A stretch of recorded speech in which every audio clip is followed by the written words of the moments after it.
Other shows we have for you to enjoy at myclassicradio.net. The Avengers was most certainly not a household name in South Africa prior to the radio series. With no national television service until 1976, the mechanism simply was not present in the country to show television programs to mass audiences. While many other countries reveled in the filmed adventures of John Steed and company, South Africa was not equipped to join in the fun.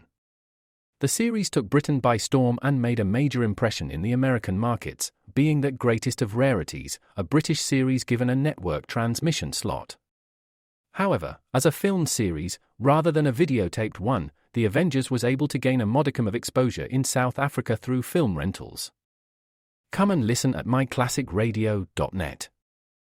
Other shows we have for you to enjoy at myclassicradio.net. 21 Precinct was a police drama broadcast on CBS from July 7, 1953, to July 26, 1956. It initially served as a summer replacement for My Friend Irma. The show was produced in cooperation with the Patrolmen's Benevolent Association of City of New York and adaptations from True Criminal in New York. The Policeman's Point of View. Historically, the 21st Precinct had been located near Gramercy Park, Manhattan. In 1929, the department reorganized the precinct numbering, and 21st designation was discontinued. No such precinct existed during the run, nor does a 21st precinct exist. However, the fictional precinct's territory closely corresponds to that of the Upper Side's 23rd precinct since 192. Come and listen at myclassicradio.net. Your Coca-Cola bottler presents Claudia, based on the famous play and novels by Rose Franken. Brought to you transcribed Monday through Friday by your friendly neighbor who bottles Coca-Cola. Relax, and while you're listening, refresh yourself. Have a Coke. And now, Claudia. David, what are you leaning over like that for? I'm tying my shoelace. But that is what I'm here for. You're not supposed to lean over. Can't I even tie my own little shoelace? No, you can't. Men who've had concussions don't. Since when? Since always. Now, sit up. Can't even tie my own shoelace. Oh, shut up. That's a nice way to talk to a man who's just out of the hospital. Aha, now you're feeling sorry for yourself. Darn right I am. Can't even tie my own shoelace. There. Now, sit back on the sofa. I am, ma'am. Cushion's all right, sir? Oh, go away. There. Oh, it's certainly a beautiful day out, isn't it? Mm-hmm. Look how bright the sun's shining. Still, it's not hot. It's fall. The first fall in Eastbrook, darling. Yep, that's it. Listen to that bird right outside the window. Where is it? So cheerful. Oh, I hope they don't go soft till late this year. I miss the singing. They'll probably miss your chattering, too. Wonder what he's so happy about. Oh, it's a beautiful fall day, and he's out in it, flying around. The sky's the limit. Must be nice being a bird. Especially a lovebird. Say, why don't you go out, darling? Now, what do I want to go out for? I can go out any time. There'll be lots of perfect fall days to go out in. There'll be lots of days when you won't be around for me to sit with. So I'm staying right here beside you. All right, just as you like. Beside you, ensconced in... How do you like that word, ensconced? Ensconced. That's a 75-cent word, At that is. least. With you ensconced right beside the open window. It's just like being out and in at the same time. Do all of your silver linings have clouds, Mrs. Norton? Not today. Today, everything is silver lining. No clouds. Because you're home, because you look a lot healthier than you did yesterday. Because I thought you told me that I looked wonderful yesterday. Well, maybe I exaggerated a little. Today you look even more like you. I don't know how good that is. Perfect. No. Oh, David, I missed you so when you were in the hospital. I'm not ever going to be separated from you again. Is that final? Absolutely final. Final. After all, it took a car accident to separate us, and since we're not going to have another one, we're safe. Knock wood. It's awfully sweet of you, darling, to stay with me all the time like this, but don't you have something to do? You trying to get rid of me? Might be. No, thanks. I had plenty of time to do all the things I had to do when you were at the hospital. Well, what about the baby? Oh, Mama's taking care of Bobby. Oh. I'm giving him a vacation from me. He probably needs it. Probably does. David, if you lean out the window a little ways, you can watch the men at work on the barn. Yeah, I was watching them this morning, but... It's not comfortable leaning out the window, is it? It's not very comfortable either, watching the barn go up without you. Still feeling sorry for yourself? More than ever. Good. Why good? Because you wouldn't be enough man for me if you weren't impatient. Look, here comes Fritz with the wheelbarrow. What's he doing? Well, I think he's going to clear the south meadow. He said if the weather held, he was going to do it today. The way that man works. He's worth 6. Hey, Fritz, come on over here to the window a minute. Hello, Mrs. Norton. Hello, Mr. Norton. Hello, Fritz. You're feeling better? Oh, I'm feeling fine. Yes, you have the look of a man who is home again. Hospitals may get you well, but they never get you healthy. Not the way the home does. Well, I certainly wish I were out there cleaning that meadow with you, Fritz. Oh, yes, you will be soon. Well, not a minute too soon, I'll tell you But that. you must take your time. One does not monkey with a concussion of the brain, or else one has a great deal of trouble. I know. Or I wouldn't let myself be crippled like this. Well, I better be on my way. The shadows are getting longer. Now, take it easy, Fritz. Oh, yes. When I work, I always take it easy. Oh, yes, your idea of taking it easy. See you later. Oh, I come in after dinner. We discuss the cow. Good, good. Where's Bertha, Fritz? She's hanging up the laundry in the back of the house. Thanks. Everybody busy, busy, busy, busy, busy. Mama's bathing Bobby. Fritz is clearing the south meadow. Paradiso rebuilding my barn. Bertha hanging up the laundry, and I can't even tie my own shoelace. You're busy, too, darling. Oh, up to my ears. You're not only busy getting well, but you're busy entertaining me. That's a full-time job. You're funny. Funny how? Funny attractive? Funny nice or funny peculiar? Funny. Well, that's funny. Would you like to play checkers or something? I would not. I'd love to play checkers. You always told me when you had time you'd make an expert on Well, it. I don't have that much time, I hope. David, can't you understand that even though you're not enjoying this, I am? I always thought you were a fine little actress. Oh, you're impossible. Stubborn, that's what. Everything you say is so. I never believed that a few days in a hospital would change a man so. David, how'd you like a glass of milk? I would not like a glass of milk. Don't tell me it's good for me. But it is, That settles it. I'll not drink another glass of milk as long as I live. honestly. It's a good thing that women aren't men. They'd never have babies. Say that again? Well, they just wouldn't be able to go through with it if they were men. No. And you can drop that left eyebrow, Mr. Norton. You know perfectly well what I mean. How right you are. Wonder who that is. Guess I better go see. Guess you better. Hello. Why, hello, Jimmy. I'm glad to see you again, Mrs. Norton. Well, I'm glad to see you too, Jimmy. I've come to visit Mr. Norton. Well, that's awfully nice of you, but, Is he home? Oh, yes, he's home. He's in the living room. Oh, that's swell. I was afraid he wouldn't be home. Well, he'll be home for a little while longer. Oh, can I see him? Well, I tell you, you wait here and I'll go and see if he's busy. He might be busy. Okie doke.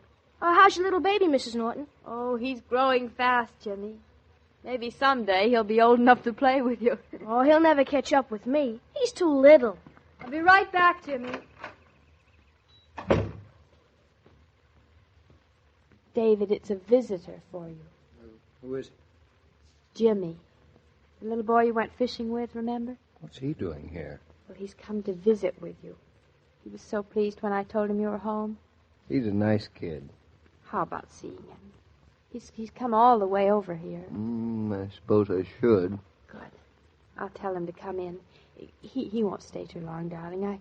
I can hint very subtly when I have to. Come on in, Jimmy. Mr. Norton's right here in the living room. David, you have a visitor. Swell. Hi there, Mr. Norton. It's sure swell to see you. Well, I'm going to leave you two for a minute. I have to go out and talk to Bertha. Well, Jimmy, how come you're not out playing baseball with the boys? How come you're here? Hasn't school started? Oh, sure. School started for weeks already. But I'm not allowed to play baseball yet. Why not? What's the matter? Oh, I had the measles. And my ma says I gotta take it easy for a while. You know how women are. Yes, I know how women are. I feel fine. Been up and around for a week already. But my ma, she says I'll get sick again if I get myself overheated or something. Women worry an awful lot. So I figure it's easier just to do what my ma says. Of course, the course of least resistance you've learned young. Say, what are you doing home, Mr. Norton? I just came over here on a chance, but I didn't really expect that you'd be here. Well, I'm following the course of least resistance, too. I was in a car accident a couple weeks ago. You were? Mm-hmm. Gee. Yeah, I ended up in the hospital. Say, what do you know? Oh, I wasn't very sick or anything, but I had to stay in the hospital for a little while. Gee willikers. That sounds a lot more important than the measles. You mean you were in a car accident and you lived? Well, it looks that way. My ma, she always tells me to watch out or I'll be killed. But, say, you must be awful strong. Tell me about it. Oh, there's not much to tell. My car got hit by another car, and next thing I knew I was in the hospital. Now I'm home, and that's all there is to it. You have to take it easy, too, huh? For a while. Gosh, that's swell. We can take it easy together. I've been looking for somebody like me, but, gee, I'm awful glad you're around. I've been kind of looking for something to do. I've been kind of that way myself, Jimmy. The days sure do seem awful long when there's so many things you can't do. Well, the days go by, and pretty soon you've forgotten that they even existed. Well, I guess so. Trouble is, I guess I hate to miss so much of what's going on. They'll still be going on when you're ready for them to be. I hope so. Every now and then it's kind of good not to be doing everything yourself. It is? Mm-hmm. How? I don't seem to think it's so good. Well, it makes you appreciate them more. Look at this beautiful day, for instance. If I were out in it, I'd be so busy working on the barn or in the fields, I probably wouldn't have time to think about what a swell day it is. But sitting here and nothing else to do, I can smell the air and look at the leaves and rustling of the trees, and I have time to say to myself, what a day. And think of all your friends who are playing baseball. Do you like the boys? Oh, they're all right. What are their names? Oh, why, there's Tom and there's Harry and Mike. Are they good friends of yours? Well, I see 'em a lot. But you don't even think about them, do you? Not much. But today you're wishing that you were out in a sandlot playing baseball with them, don't you? Now, when you think of Mike, he seems like a pretty good fellow to you, doesn't he? He sure can hit that ball. He plays third base. Well, when you see Mike tomorrow now, he'll be your pal. I guess so. That's what I meant about liking things more because you can't have them. Oh, I see. So do I now. You play ball? Used to. What position? First base. That's what I play. Say, a really exciting thing happened to me once. I was at the opening game at the Yankee Stadium a few years ago, and I caught a ball in the center field bleachers. You did? That's the honest truth. There I was, sitting right there in the center field, minding my own business, when all of a sudden, way down there at home plate, Babe Ruth. Babe Ruth? The babe hits the ball, and out it sails. And you caught the ball? Well, I got the ball. Would you like to see it? Would I? You bet I would. Claudia. Yes, David? Claudia, you know that baseball that's in the top left-hand drawer over there. You want to bring it over to me? Oh, sure, I'll get it. Gee, Mr. Norton. Babe Ruth. Can I touch it? You sure can. Now, here, thanks, Aunt. Now, here, you can wrap your fingers around that one. You can tell your friends that they're shaking the hand that held the ball that broke up the game when the Bambino SWAT knocked it into the bleachers. Holy mackerel. Holy mackerel is right. Jimmy, you know you're the best medicine in the world for Mr. Norton. And because you're such good medicine, we're going to give you that ball for your own very own to keep, A ball hit by Babe Ruth. Gee willikers.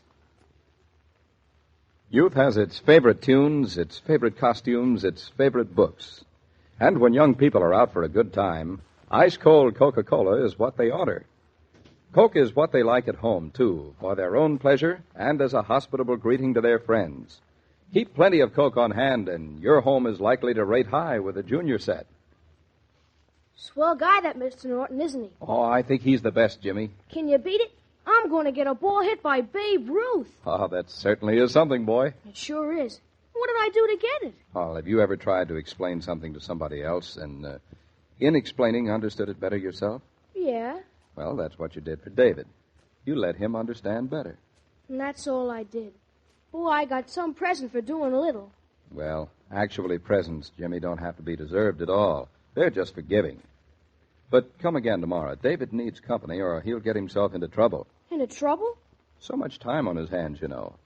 Tomorrow, for instance, A little trouble with the telephone company. Boy. Well, we'll find out more about it tomorrow. So long, Jimmy. Every day, Monday through Friday, Claudia comes to you transcribed with the best wishes of your friendly neighbor who bottles Coca-Cola. So listen again tomorrow at the same time. And now this is Joe King saying au revoir. And remember, whoever you are, whatever you do, wherever you may be, when you think of refreshment, think of Coca-Cola. For Coca-Cola makes any pause the pause that refreshes. And ice-cold Coca-Cola is everywhere. This broadcast of Claudia was supervised and directed by William Brown Maloney. And now, here's a word from your friendly neighbor who bottles Coca-Cola.